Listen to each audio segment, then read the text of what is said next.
Reproduction, economics. In Marxian economics, economic reproduction refers to recurrent, or cyclical, processes. Michel Aglietta views economic reproduction as the process whereby the initial conditions necessary for economic activity to occur are constantly recreated. Marx viewed reproduction as the process by which society recreated itself, both materially and socially. Economic reproduction involves.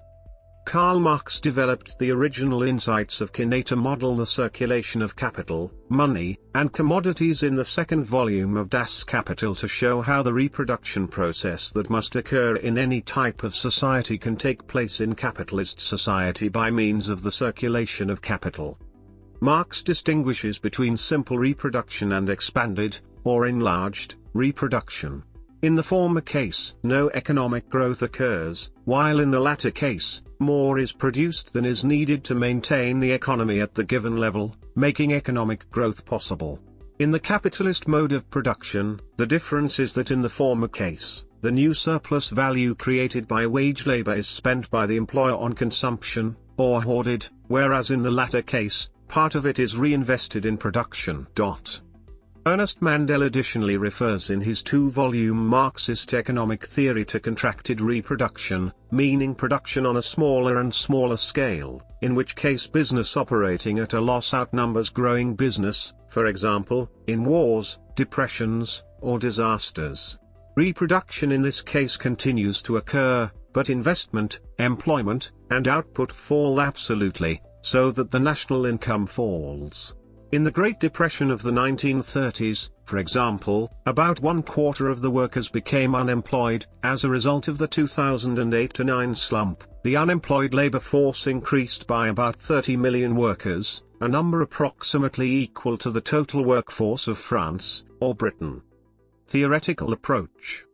As an approach to studying economic activity, economic reproduction contrasts with equilibrium economics, because economic reproduction is concerned not with statics or with how economic development gravitates towards an equilibrium, but rather with dynamics, that is, the motion of an economy. It is not concerned with the conditions of a perfect match between supply and demand under ideal conditions, but rather with the quantitative proportions between different economic activities or sectors that are necessary in any real economy so that economic activity can continue and grow. It is concerned with all the conditions for that, including the social and technical conditions necessary for the economic process. Reproduction economics does not assume that society is kept in balance by market mechanisms. Wassily Leontief developed Marx's idea further in his input-output economics, see also input-output model. However, there is a major difference between Leontief and Marx. By treating gross profit as a factor input as well as a factor output, the respective total values of the input and output in Leontief's model are always exactly equal. In Marx's model, the output in an accounting period is normally always higher in value than the input. This is what Marx believed capitalists to be in business for, to produce a product sold at a higher value than the sum of input costs, thus generating profit. The profit in Marx's theory is not an input, it is not part of the capital advanced, but a business result, the yield of capital on an investment. In Marx's view, economic reproduction in any society has 5 main features. What is specific to capitalist society is that these reproduction processes are accomplished primarily via the intermediary of commercial trade, that is, they are mediated by the market. Reproduction on a larger and larger scale becomes conditional on successfully making money. It means that these processes tend to be increasingly reorganized to bring them in line with the requirements of the accumulation of capital. Marx's argument is that by producing an output value the equivalent to their own labor cost plus a surplus value, or gross profit, appropriated by capitalists, waged workers accomplish many of the processes involved at the same time.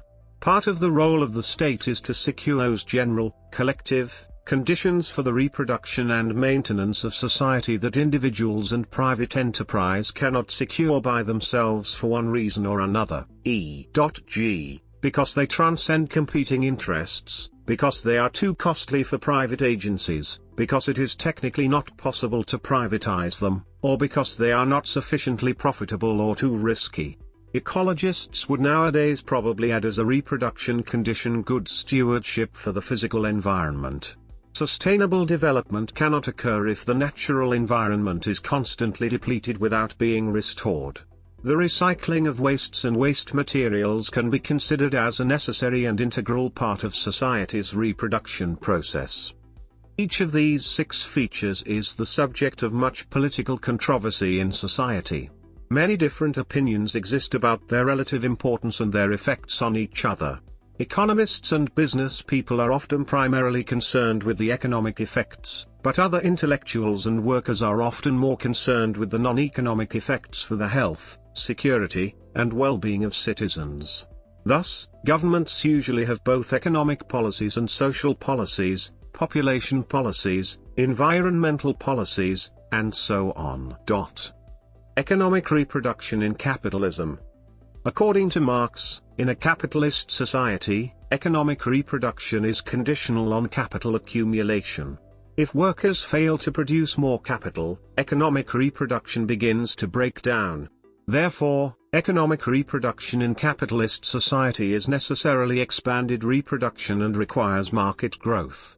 Capital must grow, otherwise the whole process breaks down. Thus, economic growth is not simply desirable but also necessary in capitalism, not just because of population growth, but for commercial reasons. In this light, the ecological vision of a zero-growth society appears rather utopian, or, at the very least, its achievement would require the abolition of capitalism. Some would argue that population growth makes economic growth absolutely necessary. Others argue that population growth must be restricted with birth control methods because otherwise there will be too many people for the available resources.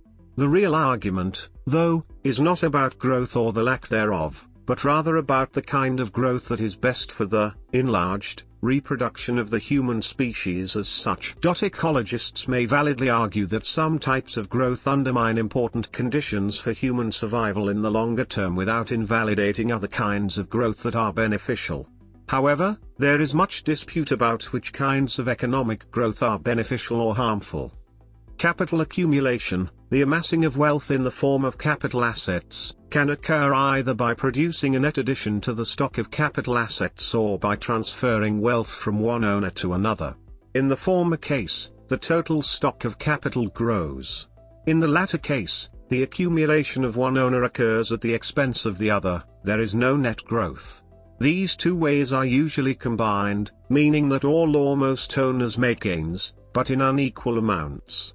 In considering the economic reproduction process as a whole, one therefore has to consider both the production of new resources and the transfer, distribution, of resources.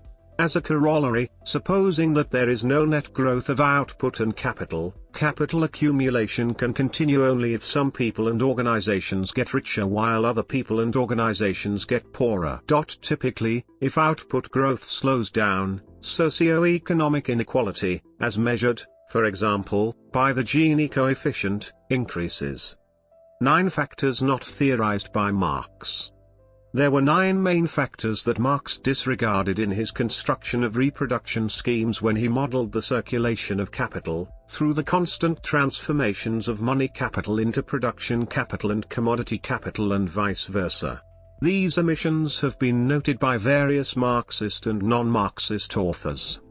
In assessing the effect of these omissions, one ought to keep in mind that when Marx discussed the intertwining of the circulation of capital with the reproduction processes that occur in any kind of society, he was primarily concerned with the functional requirements of the capitalist mode of production and not with the reproduction of the whole of society. At any time, a fraction of the population is not working or economically active: children, students, the sick and disabled, the unemployed, volunteer workers, housewives, pensioners, idlers, etc. And assets are maintained or accumulated that are unrelated to the sphere of production. These were generally outside the scope of Marx's analysis, even if he occasionally mentioned them. Economic reproduction, economic equilibrium, and economic crises. Marx's models of economic reproduction in capitalism have often been interpreted as stating the conditions for economic equilibrium, or balanced economic growth. After all, there are certain necessary proportions between different branches of production, which have to adjust their output levels to each other. If those proportions do not reach a minimum acceptable level, then products remain unsold or producers cannot obtain the inputs they require, in which case production begins to slow down or break down. So there are necessary proportions between production, distribution, and consumption that must be maintained if society is to survive and grow. In this sense, Marx distinguishes between the production of means of production, consumer goods, and luxury goods, and he considers the commercial interactions between the sectors producing them. If the growth of different sectors of production occurs very unevenly, bottlenecks can occur, so that a supply or demand cannot be met.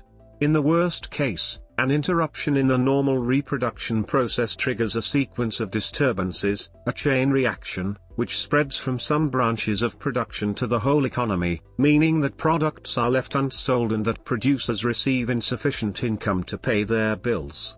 The result is rising unemployment, idle productive capacity, and a drop in output and productive investment.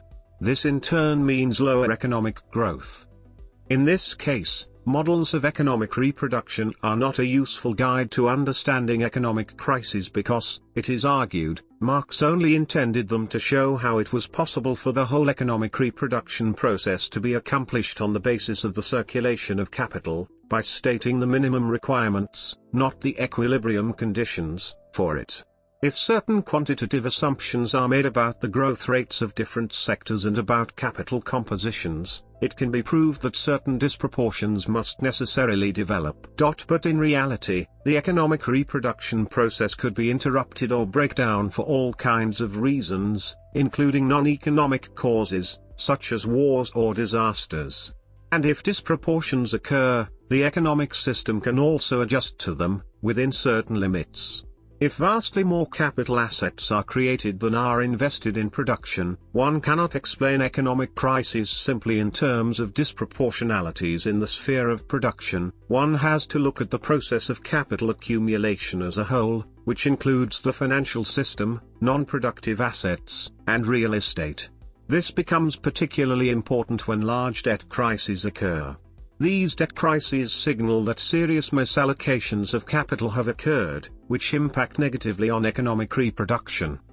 Arguably, much of the confusion in the debates about economic reproduction is attributable to two basic errors. Once the basic needs of all could be met and organized capitalistically, the further development of capital accumulation could take directions quite unrelated to the direct requirements of economic reproduction.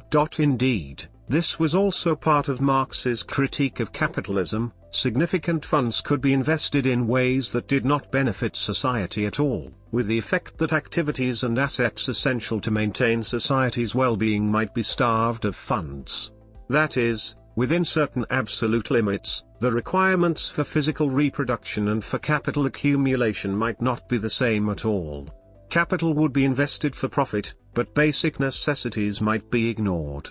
An example might be the 2007 to 2008 world food price crisis, which indicates that insufficient capital has been invested in food production. This might seem strange, since food is a basic requirement of human life. But, as Marx would presumably argue, what makes a profit is not necessarily what people really need, and therefore the possibility exists that profit-making may undermine the most basic conditions for economic reproduction, including the supply of food and clean water, sanitation, adequate shelter, schooling, health care, and the like. These conditions are undermined not because capitalists dislike investing in these things, they might love to invest in them, if they could, but rather because it is difficult to make a secure profit from doing so. The required investments may be very large and long-term, tying up capital for many years, but either there is no possibility for profit or it is uncertain whether a sufficient profit can and will be made. If, for example, foreign investors invested in a country's essential infrastructure, a falling currency exchange rate some years later might wipe out the profits they could get. Therefore, such investments could occur only if foreign or local government authorities, and ultimately taxpayers, subsidized them, or at any rate, if they acted as a guarantor for the investments, or if financial institutions could find sufficient financial insurance to protect the value of investment capital through terms that reduce financial risk to investors. Reproduction of labor power. Reproduction can also refer to the worker's daily reproduction of his or her own labor power. This consists of the tasks of everyday existence, food preparation, laundry, and so forth, that maintain the worker and his or her ability to work. Since roughly the 16th century, much of this domestic labor has been made the responsibility of women, through various developments put in motion by powerful institutions in the transition period from feudalism to capitalism. Adding to the process of social degradation of women in that period was the devaluation of the reproduction of labor. As Silvia Federici notes, in the new monetary regime, only production for market was defined as value-creating activity, whereas the reproduction of the worker began to be considered as valueless from an economic viewpoint and even ceased to be considered as work. Thus it is of particular interest in feminist economics. For example, it was reported in 1988 that the paid work done by both men and women outside the home in West Germany totaled 55,000 million hours a year, earning them a total of $335 billion, but housework done by women inside the home totaled 53,000 million hours a year, which earned them no salary at all. One of the principal inventors of modern national accounts, Simon Kuznets, did at one time suggest that the value of household labor should be estimated as a standard measure, even just for the sake of objectivity about the economy, but that argument was rejected. He stated. Later, the economist Robert Eisner tried to estimate the value of non-market outputs. His calculations suggested that in the United States, the value of unpaid household work declined from about 45% of conventional gross national product in 1945 to about 33% in 1981.